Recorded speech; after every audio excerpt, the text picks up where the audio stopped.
In a few moments, you will ride in this seat.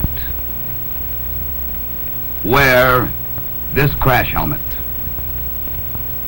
these gloves, and drive in an amateur sports car road race.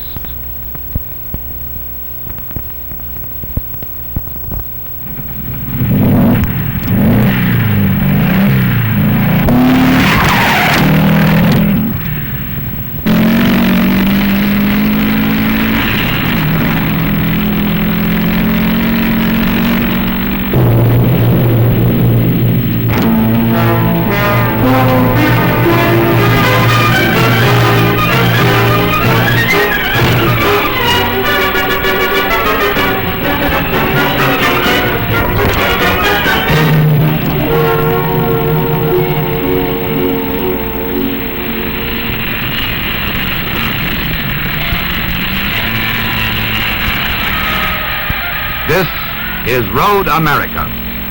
This is the road you will drive. A privately owned road racing course near Elkhart Lake, Wisconsin, and one of the finest courses of its kind in the world. Designed and built for the sole purpose of sports car racing, it confronts the driver with many types of driving situations and problems. In short, it is laid out to thoroughly test the performance and ability of both car and driver. At the same time, it is one of the safest race courses in the world. The track is a 27-foot strip of asphalt, twisting for 4 miles through the wooded, hilly countryside. Although located far from the world-famous racing centers of Europe and the United States, sports car enthusiasts look to it as a capital of their competition. Road America is located just outside the little town of Elkhart Lake, Wisconsin. Twice each year, this small, peaceful resort town welcomes the racing fans to come to Road America. And come they do. Nearly 200 entrants attracting almost 50,000 spectators. On race weekends, you see virtually every make and model of sports car on the road today. Maseratis, D-Jaguars, Ferraris, Alfa Romeos, you name it, you see them all at Elkhart Lake, not only on the track, but driven by fans attending the race. All drivers are strictly amateur. By profession, they might be doctors, lawyers, mechanics, salesmen, businessmen. Most are married, with families and responsibilities. They race not for prize money, for none is awarded in this amateur event. For glory, maybe. But mostly, they race for the pure joy of driving and the added zest of competition. Driving because they like it, as some men like the feel of a gun on a frosty morning, or the quick response of a good horse, or the satisfaction of a clean hit golf ball down the fairway. It's in their blood. The car itself is part of the urge to race.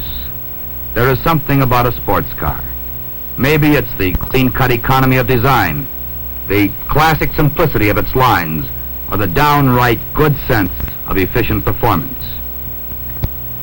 By virtue of its obedient, honest, and often forgiving quality, the car seems to become part of the driver part of the car. Part of the driver's urge to race is because he believes so deeply in his car. A race is a chance to use all his skill to show what his car can do, a chance to push himself and his car to the extreme limit under controlled conditions, without undue danger to others. In competition, sports cars are divided into 2 major classifications: production cars and modified cars. In the production class are cars which have been manufactured in a quantity of at least 150. These automobiles must be raced as purchased new. Certain modifications may be made to increase safety, such as removal of glass and mandatory installation of roll bar, or to bring the car into line with the specifications of later models of the same car. Among the most popular cars in this category are Italy's Alfa Romeo, England's Triumph, America's Chevrolet Corvette, and Germany's Porsche.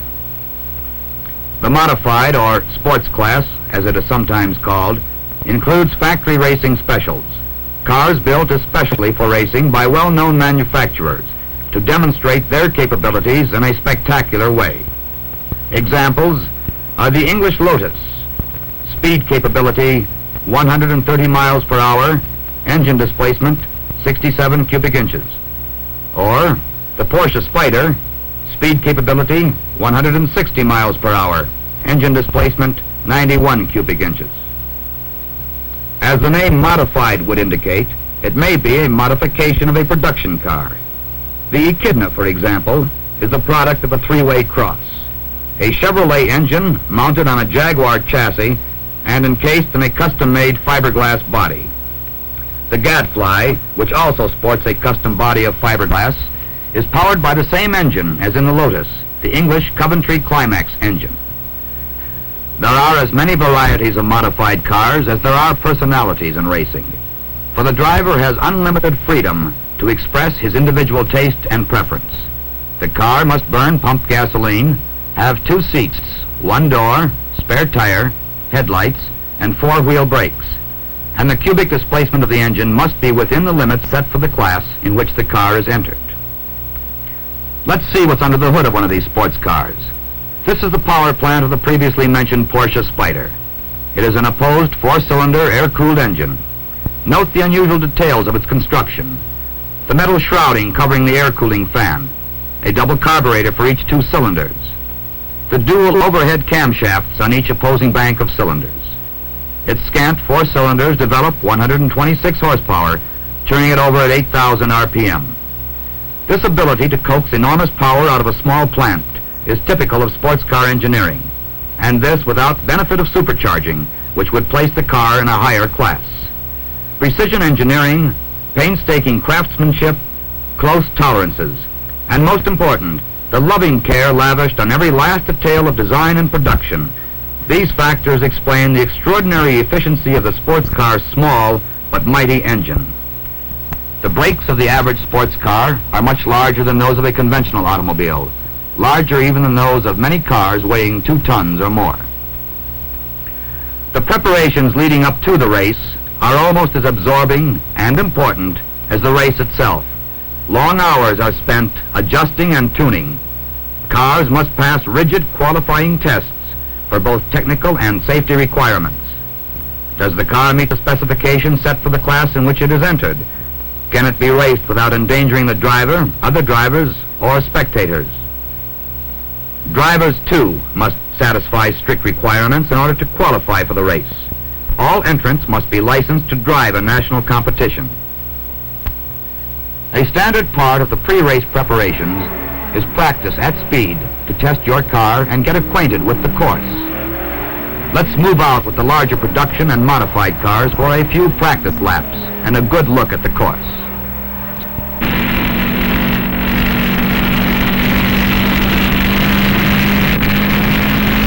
Down the straightaway, past the pits, and up to the starting line.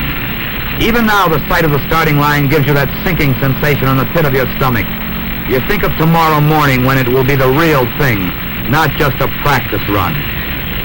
But cut the daydreaming. Flag station number 1 coming up. Get set for the first curve, brakes, gear it down from 4th to 3rd to 2nd, ready to pour on the power coming out of the curve. Next, a short downhill that curves off in a sweeping right. Station 3.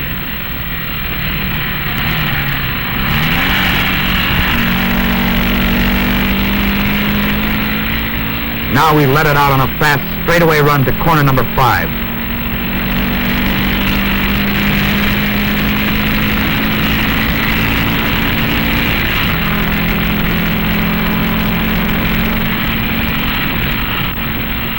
Watch for the markers on the right. Spaced at 100-foot intervals, they tell you the distance to the turn. 500 feet. 4, 3, hit the brakes. Gear down to the power you'll need coming out of that corner.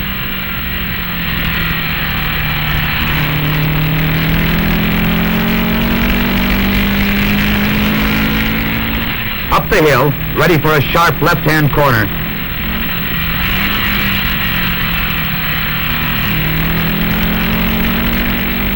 Then lean into a sweeping downhill curve. Station 7. Hug the inside. That's it. Cut it close as you can, drifting wide as you come out. Watch your mirror. Lotus coming up fast. Give him room. Now get in position for corner 8. A hard left.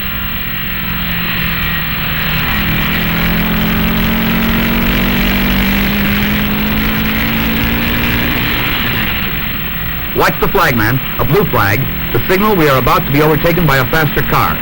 Here we are in the tricky stretch they call the carousel, a high-speed lateral curve that gets tighter and tighter the farther you get into it.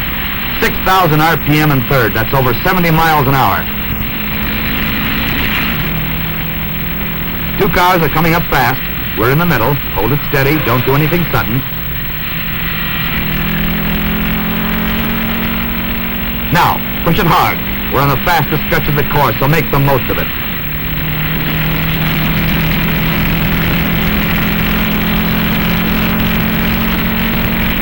Approaching corner 12 at about 115 miles an hour. 5, 4, 3, brakes.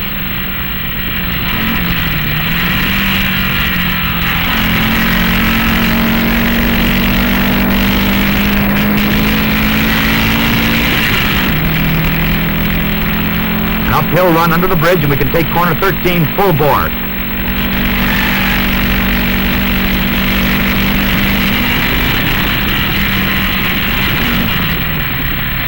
Brake down, drift around 14.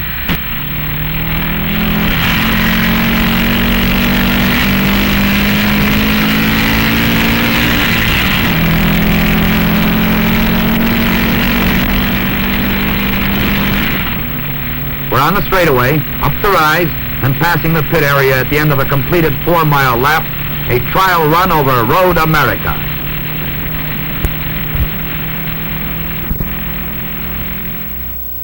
During the practice run, drivers spot the need for additional tuning, adjustments, and repairs.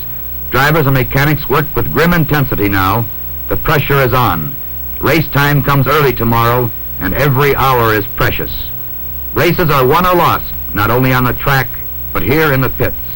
That extra plus gained by fine-tuning and minute adjustments can mean the difference between first and second place. At this crucial time, you want to work fast and effectively. Power tools come in mighty handy now, but where to get the juice? The track can't possibly supply all the power needed by this vast assembly of cars and crews. Fortunately, someone had the foresight to bring along a power plant. A D.W. Onan 2.5 kilowatt portable generator with enough power to supply the immediate vicinity. The generator goes to work, giving a Porsche a battery charge to guarantee a sure start tomorrow.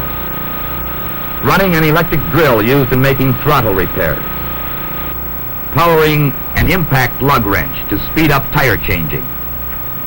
Reliable power, vital during the race as well as before. Standing ready to save precious minutes and seconds when power equipment is needed for emergency repairs at trackside. Ignoring the darkness, crews work long into the night. With the portable Onan generator supplying electricity, this crew can stay with it until their Corvette is ready.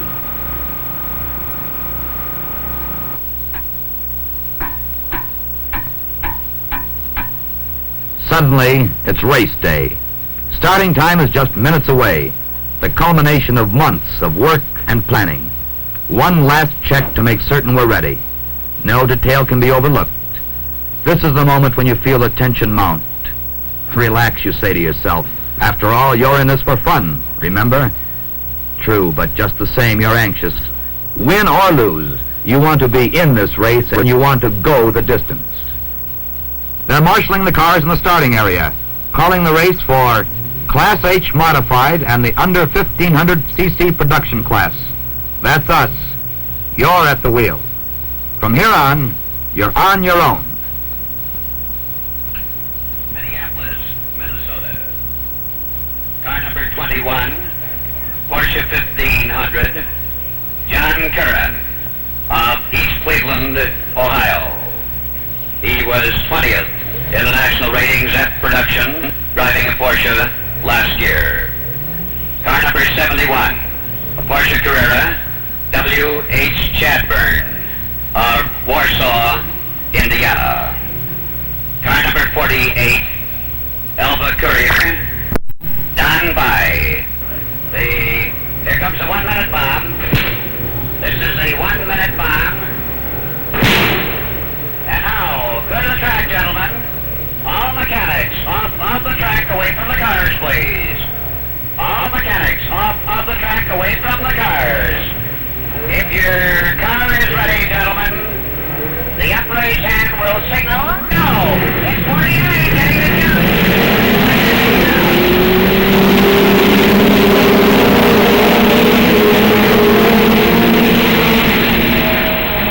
Harry Blanchard got the jump on the start, but Chuck Reichert soon takes the lead. Look at Blanchard take corner 6.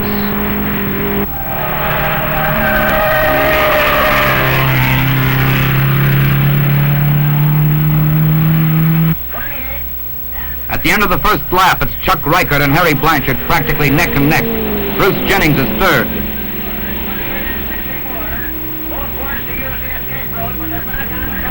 Here's 4th, 5th, and 6th, all very close.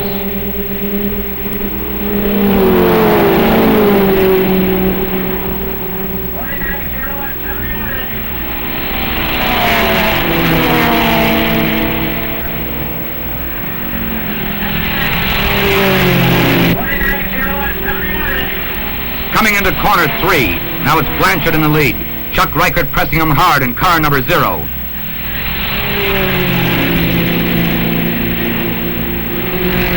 Michael Collins has moved up to 3rd, all in GT Carreras.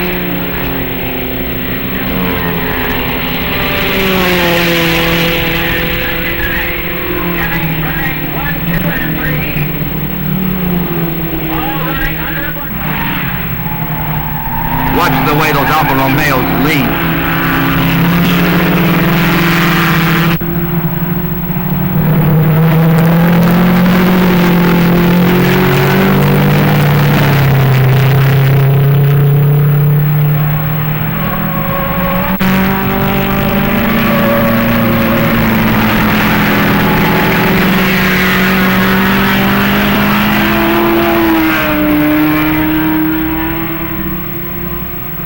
Note the flagman.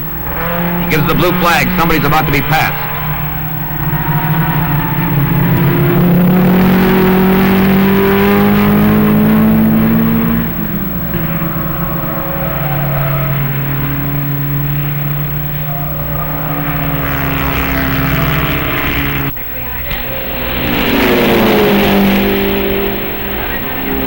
This is the straightaway. Reichert and Blanchard playing bumper tag at over 100 miles an hour. Collins is 3rd, pressing them as hard as he can. 4th, Bruce Jennings. 5th, John Curran.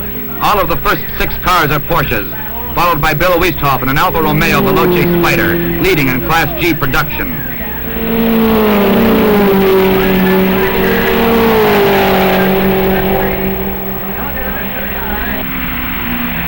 Under the bridge, look at him lean into that corner. A beautiful job. Ah, looks so slow and graceful. Think it's easy? Try it.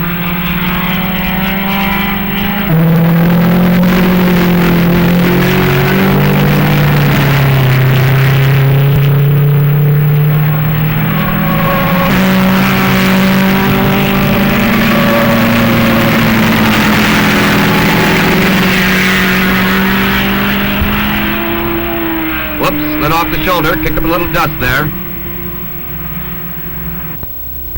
Back of the starting line. 1st and 2nd are still practically neck and neck. The smaller engine cars get the passing flag, and here comes 4th and 5th, practically bumper to bumper. An MG twin cam coming out of the pits is given the flag signal to go ahead by chief starter Bud Severance. Watch that MG, he's spinning. Boy, that was close. That Porsche almost hit him. Nice job of control on the part of both drivers. Note the cars going up the straightaway in the background.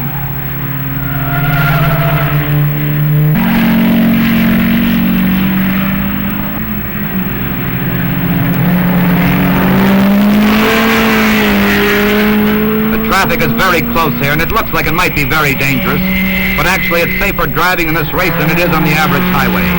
For one thing, the cars are all going in the same direction. Flagmen are at all danger spots. The drivers are all expert drivers. Cars have the maximum safety features, and most important, the drivers are very considerate of the other person.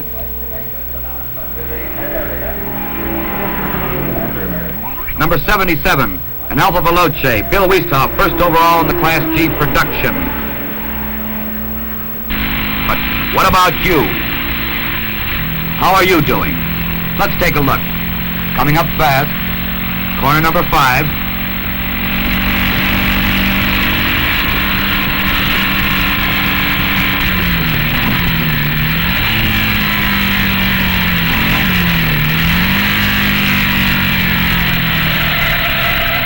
Watch it. Easy. Watch that corner. You're a little sloppy there.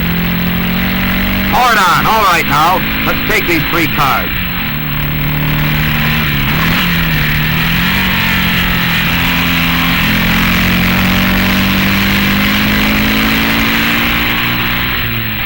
One down, 2 to go.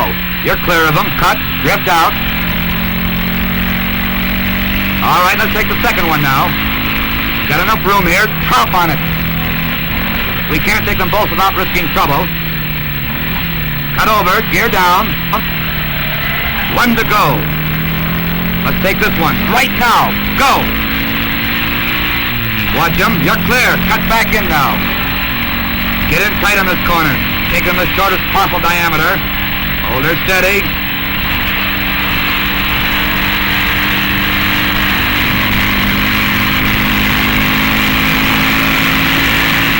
Watch your tack.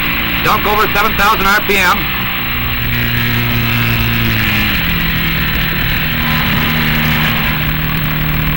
Which side?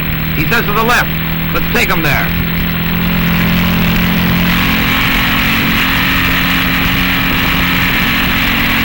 Here's another one. He's staying well to his side. We'll take him on the left. Another one down.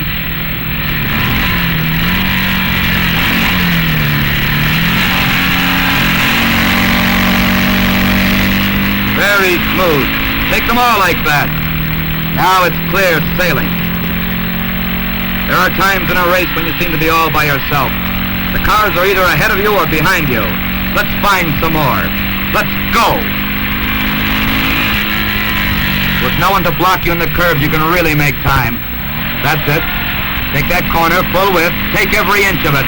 Don't relax now. We're way behind.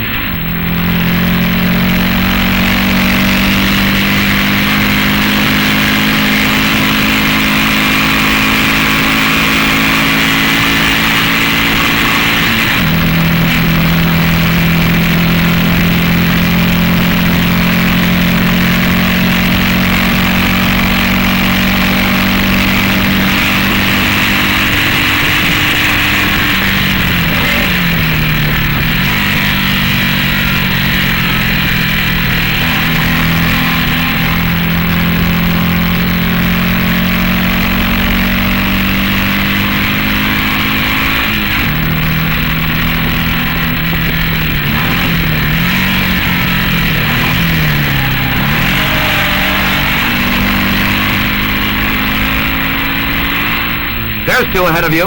We've gained quite a bit now. Let's pick them off before we get to corner number 6. 6,500.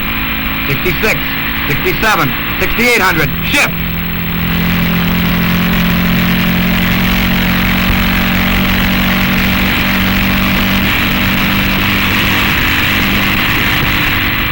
Coming up once again on corner number 5.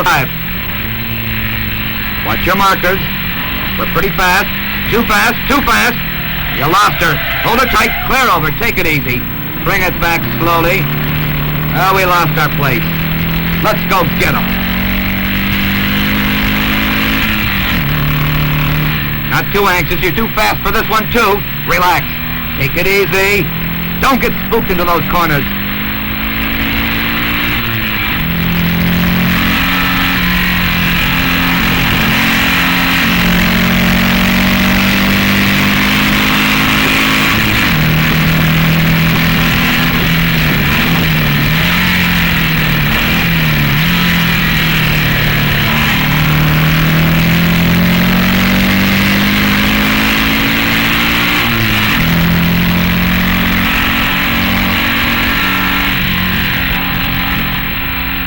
going to take this one in the carousel. We'll get him between the carousel and corner 11. Pour it on.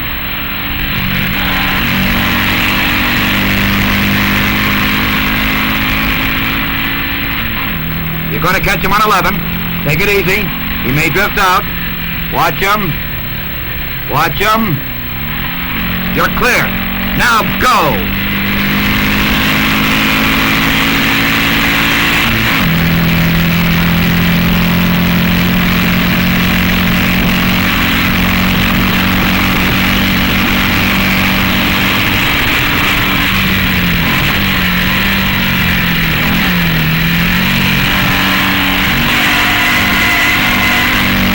That's the way. Try to take 5 like that.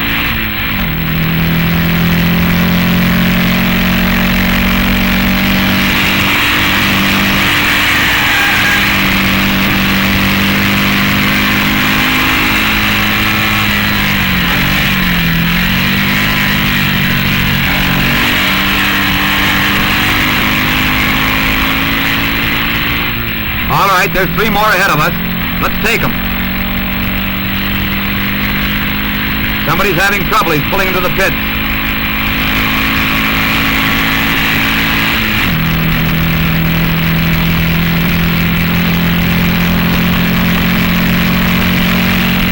Take this one on the left. What's that guy in front going to do? We can't take him on the inside, too close to the corner.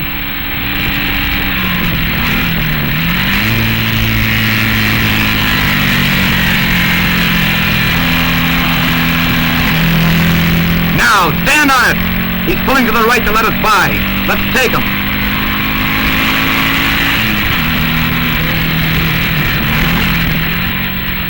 Now you're clear of him. Cut over. Easy. Easy, that's it.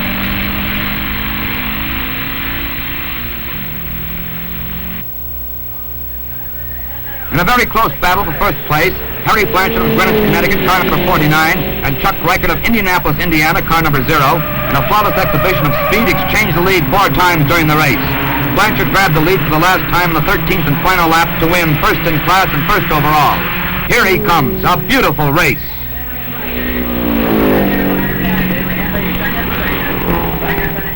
We didn't win. We didn't even place. It would have been great to have been in there first or second, but it's a good feeling just to know you were in the running and even threatening a few times. In fact, there's a real satisfaction in just knowing that you and your car were good enough for Road America. To know that you were there, driving in one of the world's great sports car events. And besides, there's always next time.